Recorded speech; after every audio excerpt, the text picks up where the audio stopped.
As J.I. Packer put it, the Church no more gave us the New Testament canon than Sir Isaac Newton gave us the force of gravity. Newton did not create gravity, but recognized it. Can we just also say we don't actually need gravity? Like, we actually don't need it. What do you mean that we don't need gravity?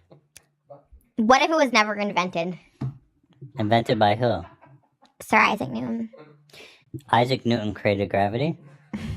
By the time the Church was having discussions of canon lists and what books did or didn't possess the mark of inspiration, the books of inspired scripture had already been written, read, copied, passed around, and disseminated for some time. Paul is already being recognized as scripture within the first century by Peter in 2 Peter 3:16. And Paul himself is quoting Luke as scriptural alongside Deuteronomy in 1 Timothy 5. And let's not forget that the Christians in the first century had a Bible. We call it the Old Testament. When Paul says all scripture is God-breathed in 2 Timothy, no one is confused about what Paul means when he uses the term scripture. Just because the books existed as independent documents in the form of physical scrolls or books separate from one another prior to the 4th century, with them being codified all in one single unit then, doesn't mean that they weren't the Bible prior to that point. We need to be careful not to read back an anachronistic perspective due to our modern privilege of being able to easily have all the biblical books in a single